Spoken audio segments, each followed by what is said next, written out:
আমার ভাইয়েরা, আমার নবী উহুদের ময়দানে রওনা দিয়েছেন, 1000 সৈন্য নিয়ে রওনা দিয়েছেন।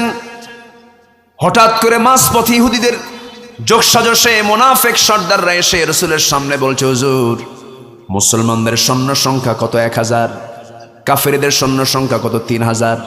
সঙ্গে সঙ্গে মুনাফিকরা প্যাঁচ লেগে দিয়ে বলছে, এই অসম যুদ্ধে আমরা যাব না, কারণ তাদের সৈন্য সংখ্যা 3000, আমাদের সৈন্য সংখ্যা 1000, এই অসম যুদ্ধে অংশগ্রহণ করা যাবে না।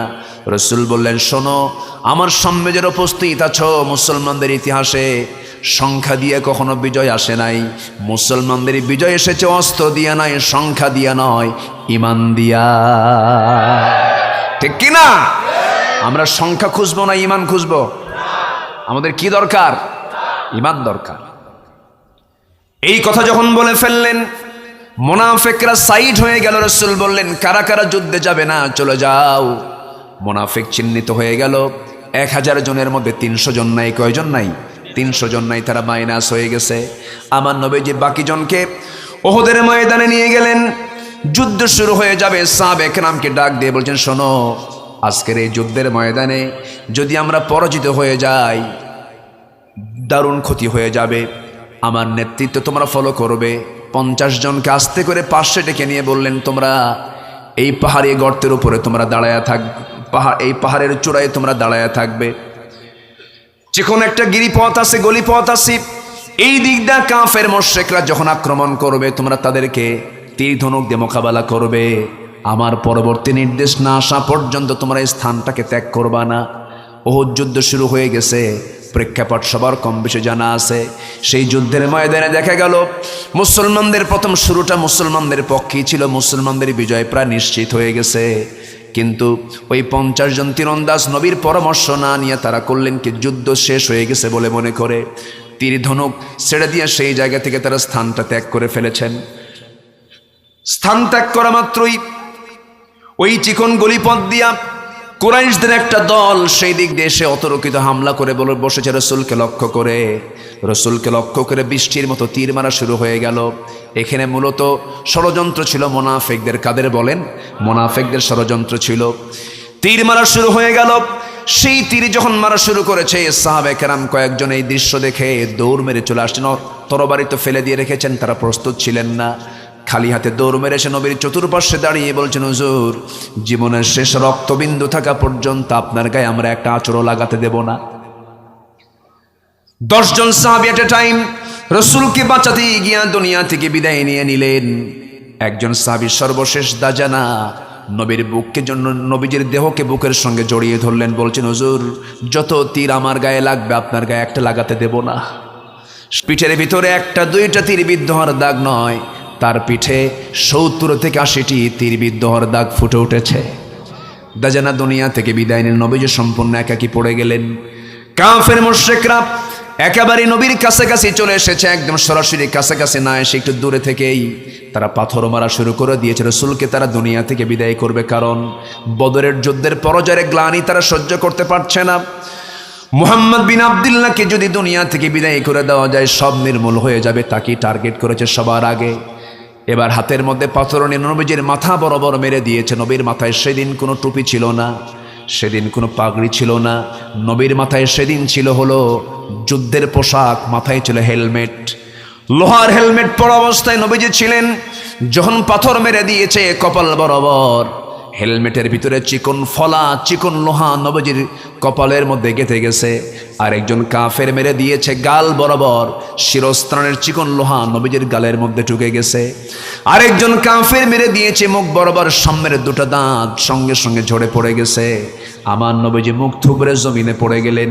মুখ থুবড়ে যখন জমিনে পড়ে গেছেন, মাথা চক্কর মেরে কাফেররা চতুর্দিকে ছড়িয়ে দিয়েছে, কুতিলা মুহাম্মদ, মুহাম্মদ মারা গেছে। এই সংবাদ যখন মদিনার আকাশে বাতাসে যখন ছড়িয়ে দেওয়া হয়েছে, ওমরে ফারুকের কানে আসা মাত্রই পাগলের মতো ছুটোছুটি করে বলছে, যে দুনিয়ায় রাসূল নাই সেই দুনিয়া ওমর বাঁচার কোনো দরকার নাই। যুদ্ধের ময়দানে ঝাঁপিয়ে পড়েছেন ওমরে ফারুক। ওইদিকে মদিনার প্রত্যেকটি ঘরে ঘরে যখন সংবাদ চলে গেছে, একজন ইয়াং সাহাবী নতুন বিয়ে করেছেন, ইয়াং সাহাবী যুদ্ধের ময়দানে আসতে পারেন না, রাতের বেলা স্ত্রীর সমাবেশ করেছেন ফরজ গোসল করার জন্য। গোসলখানায় ঢুকে তিনি মাথায় পানিও ঢেলে দিয়েছেন কিছু। এই সময় যখন শুনতে পারলেন রসুল নাই, গোসলটা বাদ দিলেন, ফজর নামাজটা বাদ দিলেন।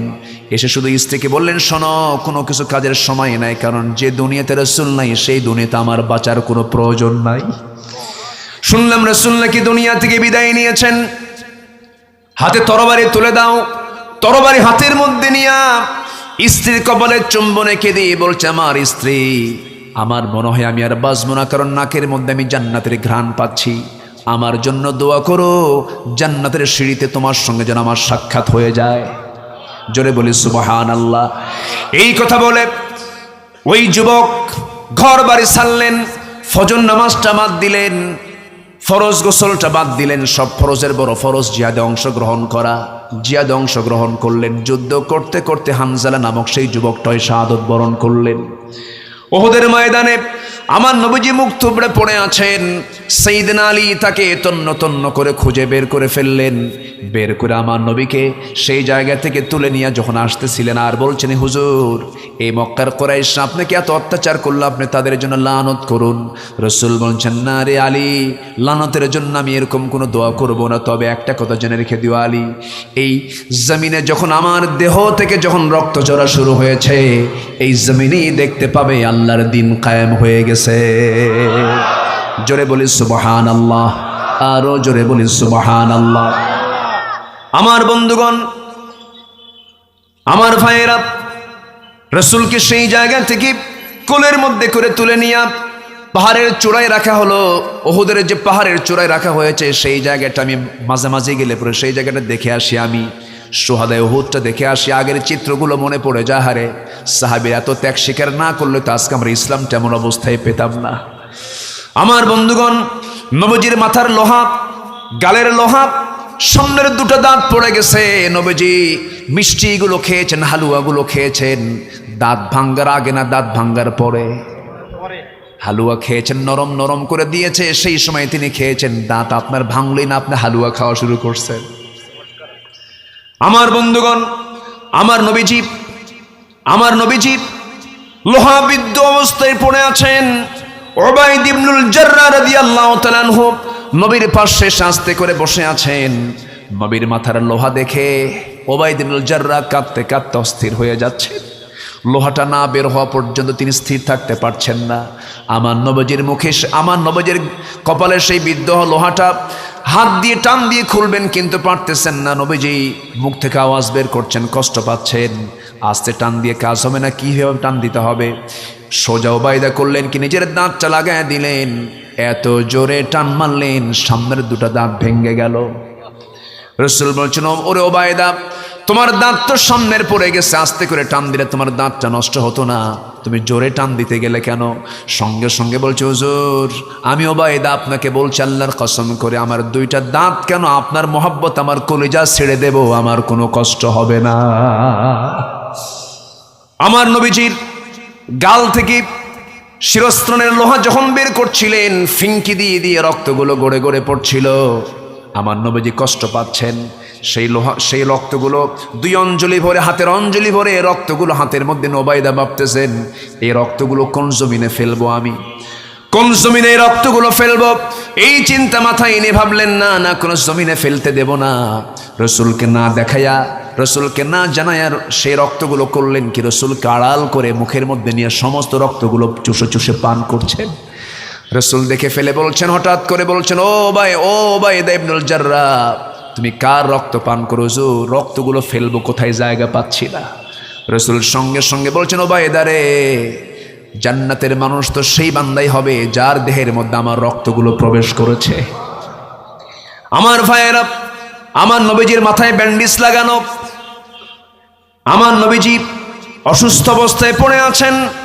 ৭০ জন সাহাবী উহুদের ময়দানে দুনিয়া থেকে বিদায় নিয়েছেন।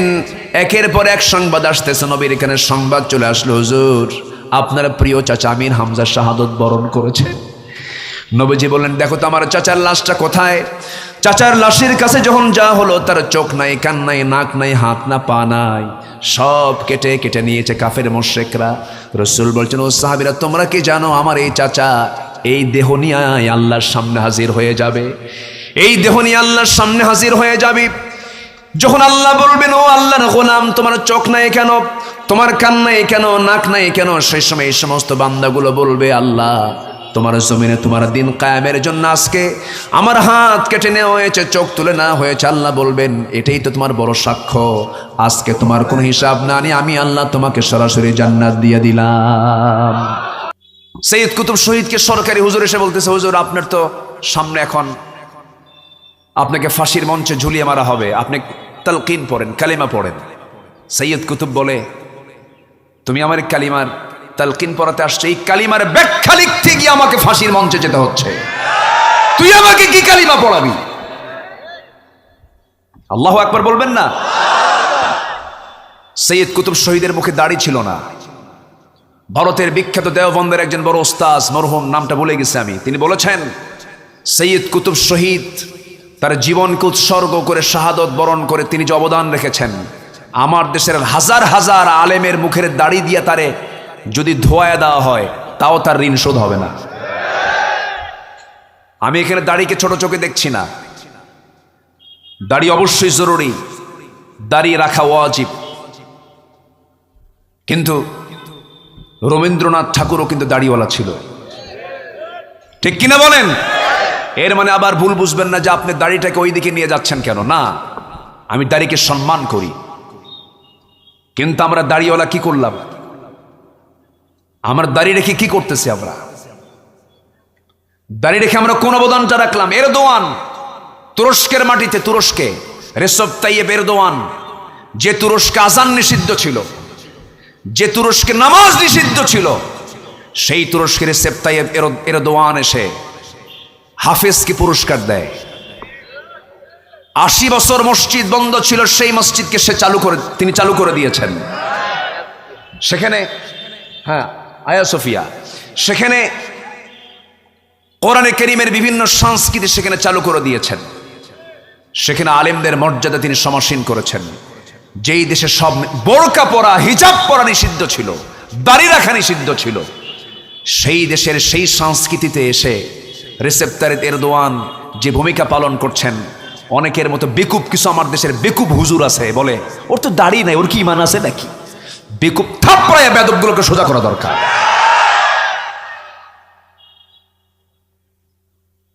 শুনুন, মাথায় টুপি রাখা সুন্নাত আর দাঁত ভাঙ্গা সুন্নাত কি এক? আসতে বলে, আসতে বলবেন না? এক। টুপি সবাই দিতে পারে, দাঁত সবাই ভাঙতে পারে না। জুব্বা পড়া আর দেশ ছাড়া দুই সুন্নত কি এক? জুব্বা সবাই পড়তে পারে, দেশ কি বাড়িঘর কি ছাড়তে পারে? পারে না। সব সুন্নতকে এক পাল্লায় নিবেন না। আগে দেখবেন এই ব্যক্তির জীবনে বড় বড় সুন্নতগুলো কি কি আছে, আগে ভাববেন, দেখবেন, জানবেন, এরপরে মন্তব্য করবেন। সস্তা সুন্নত দিয়ে জান্নাত পাওয়া যাবে না। আমার ভাইয়েরা, আমার নবীর পেছনে মুনাফিকরা নামাজ পড়ত। নবীজি যখন বয়ান করতেন, মুনাফিকরা চোখের পানি ফেলে ফেলে কাঁদত। আমার নবীজির বয়ানগুলো শুনে তারা মুগ্ধ হয়ে যেত। কিন্তু আমার নবীজি যখন যুদ্ধের ময়দানে ডাক দিয়েছেন, মুনাফিকেরা মুনাফিকি শুরু করে দিয়েছে। যুদ্ধের ময়দানে তারা যায় নাই। এক মুনাফিক নবীর জীবদ্দশায় দুনিয়া থেকে বিদায় নিয়েছে। সেই মুনাফিকের সন্তান একজন সাহাবী ছিলেন, নবীর কাছে এসে বলছেন, ইয়া রাসূলুল্লাহি, আমার বাপ তো খারাপ ছিল, কিন্তু সে তো দুনিয়া থেকে বিদায় নিয়েছে হুজুর। আমার তো বাপ হয় একটু দয়া মায়া হচ্ছে, দেখুন তো আপনার গায়ের জুব্বা দেওয়া যায় নাকি? আপনার জুব্বাটা দিয়ে আমি তাকে কাফনের কাপড় পরায় দেব। আমার নবীজি জুব্বা তার হাতে দিয়ে দিলেন। এরপরে তিনি বলছেন, হুজুর, আমার বড় শখ, আমার আব্বার জানাজায় আপনি নিজে আসবেন কি? ঠিক আছে, যাব। জানাজায় হাজির হয়ে গেছেন, নবীর গায়ের জুব্বাও তাকে পরিয়ে দেওয়া হয়েছে। আমার নবীজি তার জানাজা শুরু করবেন। পিছন থেকে ওমর ফারুক রাদিয়াল্লাহু তাআলা পিছন থেকে এসে বলছেন, হুজুর, আপনি কার জানাজা পড়ান? এ তো মুনাফিক ছিল, বদর যুদ্ধে প্যাঁচ লাগায় দিয়েছে। উহুদ যুদ্ধে পেঁচ লাগায় দিয়েছে, আপনি তার জানাজা পড়তে পারবেন না। রাসূল বলছেন, ওরে ওমর, আমিও জানি, কিন্তু আমার তো সাহাবী, এটা সাহাবীর বাপ মারা গেছে, সে আমার চোখের সামনে কান্দে। আমি আমার পরনের জুব্বাটা এই জন্য দিয়েছি, কারণ আমার বস্ত্রহীন চাচাকে এই মুনাফিক জুব্বা দিয়ে জুব্বা তাকে উপহার দিয়েছিল, এই জন্য তার বদলে হিসেবে দিয়ে দিলাম। আমি জানাজায় আসলাম, আমার সাহাবীর কথার দিকে তাকিয়ে, তার চেহারার দিকে তাকিয়ে আমি জানাজা পড়তেছি। ওমর, তুমি আমাকে বাধা দিও না। আমার নবী যে জানাজা শুরু করলেন, জানাজা শেষ হওয়া মাত্রই বলা হলো, হে রাসূল, ইন তাস্তাগফির লাহুম আও লা তাস্তাগফির লাহুম, আপনি তার জন্য ক্ষমা চান আর না চান, ইন তাস্তাগফির লাহুম ৭০ মাররা, আপনি যদি ৭০ বারও তার জন্য দোয়া করেন, আমি আল্লাহ তার দোয়া কবুল করব না। নবী দোয়া করেছেন, তাও দোয়া কবুল হয় নাই। মুনাফিক কি বলেন, কি বলেন, বলেন কি বলেন?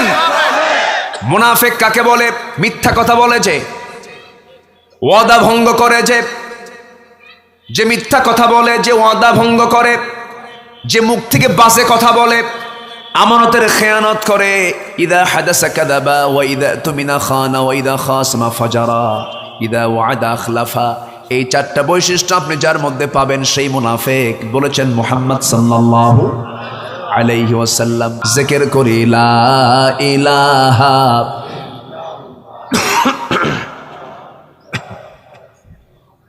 আরো জোরে লা ইলাহা,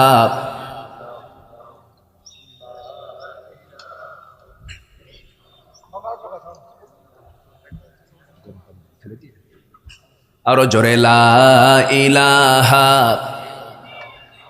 সুবহানাল্লাহ ওয়ালহামদুলিল্লাহ লা ইলাহা, আরো জোরে লা ইলাহা, আরো জোরে লা ইলাহা, লা ইলাহা ইল্লাল্লাহু মুহাম্মাদুর রাসূলুল্লাহ সাল্লাল্লাহু আলাইহি ওয়াসাল্লাম। আমি কি শেষ করে দেব? আলোচনা চালাবো? চলে যাচ্ছেন কেন? যদি একজন করে চলে যায়। নামাজ নিয়ে কি টেনশন করছেন নাকি আপনারা? আমি এমন হুজুর না তো যে নামাজ পড়বো না। আমার দেশে কিছু হুজুর আছে কিন্তু খাজার নামে গাঁজা খায়, আছে না নাই? মাজারে সেজদা দেয়, ভণ্ডদের পায়ে সেজদা দেয়। যারা সেজদা গ্রহণ করে ওদের পা ভেঙ্গে গুঁড়ো করে দেওয়া দরকার, আছে না নাই? আচ্ছা, এই মস্তক আমরা অবনত করব কার কাছে? কার কাছে? আমি পীরকে গালমন্দ করছি না, আমি পীরকে ভালোবাসি, কিন্তু আমার দেশে তো অরিজিনাল পীর তো আর নাই। মূল পীর কি আছে? আর মূল পীর যারা, মানে অরিজিন বললাম কেন, মানে অরিজিন মানে কি, মূল যে দাদা পীর, এখন তো মূল পীর সব কেউ নাই। সব মুরব্বীরা ইন্তেকাল করেছেন, সব এখন তার নাতিপুতিরা, সব পীরজাদা, দুই একটা হারামজাদা নাই। রাগ করতেছেন কেন? আছে না নাই? আমার মাহফিল চিটাগাং, আমি বিমানে এয়ারপোর্টে ডোমেস্টিক সাইড দিয়ে বোর্ডিং পাস নিয়ে ভিতরে গিয়ে বসবো, বসার জায়গা পাচ্ছি না। সব এখন তো সব জায়গায় পুরুষ বেশি না মহিলা বেশি? মহিলা বেশি। এখন মেয়েরা তো গায়ে কাপড় চোপড় দিলে নাকি দাদি হয়ে যায়। কাপড় চোপড় পরবে হলো দাদিরা, হ্যাঁ, দাদিরা কাপড় চোপড় পরবে। ষোড়শী মেয়েরা, ভাবিরা কেন কাপড় চোপড় পরবে? কাপড় চোপড় খুললে নাকি আধুনিক হওয়া যায়। যদি কাপড় চোপড় খুলেই যদি আধুনিক হওয়া যায়, পৃথিবীতে সবচেয়ে আধুনিক হবে হলো বনের পশু। আমি কি ভুল বললাম? বনের পশুতে সবচেয়ে আধুনিক হওয়ার কথা। ওদের গায়ে কোনো কাপড় চোপড় আছে? ওরা তো আধুনিক হওয়ার কথা। তো আমি ভিতরে যে বসার জায়গা পাচ্ছি না, সব জায়গায় মহিলার আনাগোনা। এখন মার্কেটে পুরুষ বেশি না মহিলা বেশি? মহিলা বেশি। এখন বাজারও করে পুরুষ বেশি না মহিলা বেশি? স্বামীকে বলে, তুমি কি বাজার বোঝো? হ্যাঁ, শাড়ি নিয়ে আসো, 300 টাকার শাড়ি 1000 টাকা দিয়ে নিয়ে আসো। এক ধমক মেরে বউকে কায়েদ করে থুইয়া নিজে চলে যায়। আছে না নাই? আছে। সম্মানিত ভাইয়েরা, তো আমি এখন ভিতরে যে বসবো, বসার জায়গা পাচ্ছি না। তো দেখি দূরে একটা হুজুর, মাথায় টুপি দেওয়া। ভাবলাম আমিও টুপিওয়ালা, আমি টুপির পাশে গিয়ে বসি। তো টুপির পাশে গিয়ে বসে আমি ওনাকে লক্ষ্য করে সালাম দিলাম। সালামের উত্তর আমি পেলাম না। সালাম দিলাম ঠিক, কিন্তু আমার টুপির দিকে চাই আছে, মানে আমার টুপি পছন্দ হয় নাই। মানে ওনার টুপি আর আমার টুপিটা একটু ভিন্ন। হ্যাঁ, টুপি পছন্দ হয় নাই। আমার দেশে কিন্তু টুপি দেখেও সালাম দেয়। আমি কি ভুল বলছি বলেন তো? ওনার টুপিটা একটু নেটওয়ালা, আমার টুপিটা একটু ডিজাইনওয়ালা, এনার টুপিটা সাদা। এটা সৌন্দর্য। এটা কেউ পাগড়ি পরবে, কেউ টুপি পরবে, বিভিন্ন কালার পরবে, সমস্যা কোথায়? কিন্তু টুপিকে কেন্দ্র করে তিনি সালামের জবাব যে দিলেন না, এটা কি ছোটখাটো গুনাহ না কবিরা গুনাহ? সালামের জবাব দেওয়া কি ওয়াজিব। তো আমি তার দিকে তাকায় থাকলাম। তারপর আমি নিজেই বললাম, মুরব্বী সালাম দিলাম তো প্লিজ আপনার নামটা কি? তো উনি বলতেছে রাগের মাথায়, মানে গোস্সা ভোগ করে, আমি অমক পীরজাদা। যখন কইছে পীরজাদা তো ভালো, ঠিক আছে ভালো। আমাকে প্রশ্ন করে আপনি কে? মানে ওনার বডিটা আবার এরকম, তো বিশাল বডি, বুঝলেন? মানে পেট ট্যাট মানে 10 মাসের মতো, বিশাল বিশাল বডি। তা আমি তো কয়েকশোটার গোস্ত আছে আমার গায়ে, হাড় হাড্ডি তেমন কিছু নাই, দেখে পছন্দ করে না মানুষ। তো আমি এখন যখন বলছে যে আমি অমুক পীরজাদা, আপনি কে? তাই বললাম আমি হলাম নবীজাদা। ঠিক আছে না? আমি কইলাম নবীজাদা। নবীজাদা মানে? হ্যাঁ, আপনি যদি পীরের ছেলে হয়ে পীরজাদা পরিচয় দিতে পারেন। আমার বাপ আদম, ওয়ালাকাদ কাররামনা বানি আদম। আমার বাপ আদম, আমি হলাম তার সন্তান, আমি আদম সন্তান। আদমের ছেলে মানে কি? আমার বাপ নবী, আমি তার ছেলে জাদা, নবী জাদা। চুপ করে বসে আছে, আর কিচ্ছু কয় না। আমি তো 1 ডিগ্রি বেশি হয়ে আছে ওর চাইতে। লাভ কি?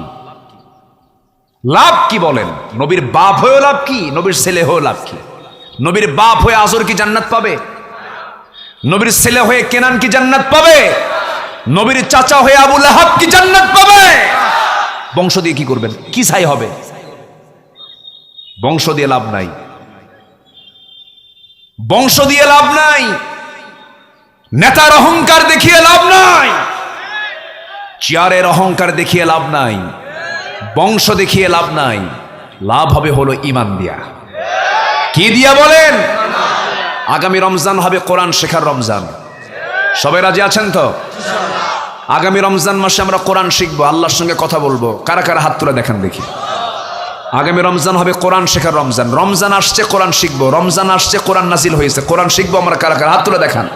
জোরে বলি ইয়া আল্লাহ, আমাদেরকে রমজানে কোরআন শেখার, কোরআন বোঝার তৌফিক দাও। সহি করে কোরআন শিখবো আমরা। আল্লাহ কবুল করো, আল্লাহ কবুল করো। হাত নামান। কষ্ট পেলেন? কষ্ট পেলেন? আমার বাপ আদম কি মূর্খ ছিলেন না জ্ঞানী ছিলেন? আমরা তার সন্তান। বাবার সুনাম করবো না দুর্নাম করব? আমরা আদম সন্তান, আমরা নবীর সন্তান, আমাদের সুনাম করার দরকার আছে না নাই? আচ্ছা, আমরা শিখবো, জানবো। মূর্খকে শয়তান সহজে কাজ করে, কিন্তু জ্ঞানীকে শয়তান সহজে কাজ করতে পারে না। এই জন্য জ্ঞানী হতে হবে। আমরা জ্ঞানী হব। কিসের জ্ঞান বলেন? কিসের জ্ঞান? কোরআনের জ্ঞান। আমরা 7টা কাজ শিখে যাব আজকে। সময় তো খুব অল্প, তবে যতটুকু আছে সময়, আমরা যতটুকু কথা শুনেছি আমল যদি করি জান্নাতে যাওয়ার জন্য এটাই যথেষ্ট। আলহামদুলিল্লাহ বলেন। তাহলে কোনো মাজারে গিয়ে গরু দেওয়া যাবে? কোনো মাজারে বলদ দেওয়ার দরকার? ছাগল যে দেবে সে রাম ছাগল, যে গরু দেবে সে বলদ। ঠিক কিনা বলেন? বাড়িতে আব্বা আম্মা আছে না নাই? আছে। তাদেরকে আমরা খাওয়াবো, তাদেরকে আমরা দেখবো। আপনি কি চেয়ারম্যান সাহেব? হ্যাঁ। আল্লাহ তাআলা কিছু সিমটম দেখায় দেয়, আমি টের পাইছি। এই পৃথিবীতে যদি কাউকে বিপদে ফেলতে চান তাহলে ভাঙ্গা গাড়ি কিনে দিবেন, বুঝলেন? এটা মামলা দিয়ে দিবেন আর চেয়ারম্যানে দাঁড়ায় দিবেন। চেয়ারম্যানই করা খুব কঠিন কাজ। এনাদের চামড়া এত এত মোটা, বুঝলেন? এত মোটা রাখতে হয়, 1000 গালি শুনলেও শুনি নাই। আমি কি ভুল বলতেছি? খুব কঠিন ব্যাপার। 24 ঘন্টা ডিউটি। রাত 3টার দিকে কলিং বেল চাবে, চেয়ারম্যান সাহেব দরজা খোলেন। আপনি ঘুমাচ্ছেন কেন? রাত 3টার দিকে। ঠিক আছে না? কিছু বলার উপায় আছে? কিছু বললি বলবে গোটা ইউনিয়ন জুড়ে চেয়ারম্যান এত বেয়াদব। 3টার দিকে গেছে ডাকতে, দেখেন তো 3টার দিকে ডাকতে গেছে। আমি কি ভুল বলছি? খুব কঠিন দায়িত্ব। আল্লাহ তুমি আমার ভাইকে দ্বীনের জন্য কবুল করে নাও, জোরে বলি আল্লাহুম্মা আমিন। 7টা কাজ। 1 নম্বর হলো আমরা পাপকে ছাড়বো, জোরে বলি ইনশাআল্লাহ। আমার কথা কি মনে আছে আপনাদের? আচ্ছা। নাম্বার 2 হলো রাগ নিয়ন্ত্রণ করব। রাগ কি করব? রাগের ঠেলায় বউরে সকালে তালাক দেয়, সন্ধ্যায় তালাক দেয়। আসলে এরকম কিছু লোক আছে না, খালি তালাক শব্দ নিয়ে আসে। এই যে চেয়ারম্যান সাহেব সাক্ষী, তো সাক্ষী ওনারা। অনেক কথা আছে, ওনারা তো জীবনের সঙ্গে জড়িত। ফোন দেয়, হুজুর কাম তো সারছে, কি তালাক দিয়ে দিস। কি বলছেন? হুজুর তালাক তো 3টা দিছি, শাশুড়ি শুদ্ধ তালাক দিস। কি শাশুড়ি কেন হুজুর? রাগ তো ওটার উপরই মূলত। তো কি হয়েছে, সমস্যা কি? হুজুর বউটা আমার খুব ভালো, বাচ্চা আছে। হুজুর একটু দেখেন তো প্যাঁচ মুচ মেরে একটু ঘুরে আনা যায় নাকি? দেখছেন আমার কথা কি বুঝতেছেন? এখানে কি প্যাঁচের কোনো বিষয় আছে? বলেন প্যাঁচের কোনো বিষয় আছে? আপনি যদি ছাগল নিয়ে এসে জব করেন, ওরে আর তাজা করতে পারবেন আপনি? হুজুর ভুল হয়ে গেছে হুজুর, দেখেন তো হুজুর বউটাকে খুব মহব্বত করি, তালাক দিছে রাগের মাথায়। রাগের মাথায় তালাক দিলে কি তালাক হয়? দেখেন কয় না, ফতুয়া দিছে। তা আমি তারে বললাম যে রাগের মাথায় যদি তালাক দিলে তালাক না হয়, তাহলে কেউ কি কোনো স্বামী কি তার বউকে মহব্বত করে ডাকে, শোনাই দিকে আসো, তোমারে না তালাক দিলাম, রাগ করো না, এরকম করে কয় নাকি কখন? আচ্ছা তালাক কি মহব্বতের কথা না রাগের কথা? বলেন মহব্বতের কথা না রাগের কথা? আখিরি জামানায় বহু পরিবার গড়ে উঠবে যাদের পরিচয় থাকবে সামাজিকভাবে স্বামী স্ত্রীর, কিন্তু সম্পর্ক হবে জেনার সম্পর্ক। আজকে আমরা সেই চিত্র দেখছি, সেই চিত্র আজকে আমরা লক্ষ্য করছি। রাগ, রেগে যাবেন সব শেষ, রেগে যাবেন হেরে যাবেন, দুনিয়াতেও জিতবেন না, আখিরাতেও জাহান্নাম যেতে হবে। এই জন্য 7টা কাজ। 1 নম্বর হলো পাপ নিয়ন্ত্রণ, নাম্বার 2 হলো রাগ নিয়ন্ত্রণ। আচ্ছা স্বামী স্ত্রীর মধ্যে যদি গন্ডগোল হয়, ধৈর্য ধরবে বেশি কে? কিছু হয় না, দেখছেন চুপ করে বসে আছে। বউ, সবাই বউ বলতেছেন না? আচ্ছা স্বামী বড় না বউ বড়? এখন জোরে কয় স্বামী বড়। স্বামীও বড় বউ বড়। আচ্ছা এখানে কোন স্বামী বউয়ের কথা শোনে না? কোন স্বামী বউয়ের কথা শোনে? এমন কেউ আছে? চেয়ারম্যান সাহেব শোনে না? বড় চেয়ারম্যান কে জানেন? হ্যাঁ, বউ। আপনি যত বড় হুজুর হন, বউয়ের কাছে গেলে কায়েত। শোনো তুমি কত বড় হুজুর আমার জানা আছে, বসো। কি কথা বলছেন? বইয়ের কথা সবাই শোনে। রাজা প্রজাদের মাঝে ঘোষণা করছে, যে প্রজা বইয়ের কথা শোনে না তাকে একটা করে ঘোড়া দেওয়া হবে, আর যে বইয়ের কথা শুনবে তাকে একটা করে ডিম দেওয়া হবে। গোটা রাজ্যে লোক খুঁজে পাওয়া যাচ্ছে না, সবাই বইয়ের কথাই শোনে। এক বেকুব এসে বলতেছে, রাজা মশাই জীবনে বইয়ের কথা শুনি নাই, আমি আমার কথাই চলি। ঠিক আছে, আস্তাবল থেকে ঘোড়া নিয়ে যা। ঘোড়া নিয়ে গেছে কালো। বাড়িতে যাওয়ার সঙ্গে সঙ্গে বউ কয়, তুমি এই কালো ঘোড়া কোন জায়গা থেকে আনলা? কেটা মারে দিছে। তো কালো ঘোড়া কোনো কালার হলো নাকি? যাও লাল ঘোড়া নিয়ে আস। রাজা মশাই ঘোড়া তো আনছি কাল, নিয়ে গেছে কালো, কিন্তু কালো তো হবে না, লাল নিতে হবে। কে তোর এই পরামর্শ দিল? কে? কে বউ আমার শিখিয়ে দিল। রাজা কয়, ঘোড়া থুইয়া ডিম নিয়ে যা। সারাদিন খুঁজা পাই না, একটা লোক পাইছিলাম, তাও তো উল্টা পাল্টা। সন্ধ্যার দিকে রানীর কাছে গিয়ে বলতেছে, রানী পেলাম না তো রাজ্যে এমন কোন পুরুষ পেলাম না যে বইয়ের কথা শোনে। রানী বলে, রাজা মশাই অতএব যে নিয়ম করছেন এটা উল্টান। যারা বইয়ের কথা শুনে তাদেরকে ডিমটা না দিয়া 5 কেজি করে চাল দেন, কিছু উপকার হবে। ডিম কোন উপহার হলো নাকি? আচ্ছা ঠিক আছে। পরের দিন উজিরদের বৈঠকে, মন্ত্রীদের বৈঠকে রাজা মশাই বলতে, শোনো, যেহেতু এই রাজ্যে বইয়ের কথা শোনা লোক বেশি, অতএব ওদের ঠকানোর দরকার নাই, ওদেরকে 5 কেজি করে ডিম না দিয়ে চাল দাও। খাদ্যমন্ত্রী বলে, রাজা মশাই আপনাকে এই পরামর্শ দিল কে? কে বউ আমার শিখাই দিল। কি কথা কি বুঝতেছেন? সবাই বইয়ের কথা শোনে। এখন বিষয়টা হলো, একটা পরিবার যদি জান্নাত হয়, সমাজ জান্নাত হয়ে যাবে। আলহামদুলিল্লাহ বলেন। একটা রাষ্ট্রের সবচেয়ে গুরুত্বপূর্ণ অংশ হলো পরিবার। এই পরিবারটা রহমতের দরকার আছে না নাই? প্রত্যেক সদস্যকে নামাজি হতে হবে, প্রত্যেক সদস্যকে কি হতে হবে? মসজিদে আপনার ছেলে মেয়ে যেগুলো নাবালক আছে, মেয়ে হোক ছেলে হোক, আজান হবে, কোনো কথা নাই, মসজিদে পাঠিয়ে দিবেন। মা যারা আছেন, আপনার দায়িত্ব হলো আপনার ছেলে মেয়েকে সোজা মসজিদে পাঠিয়ে দিবেন।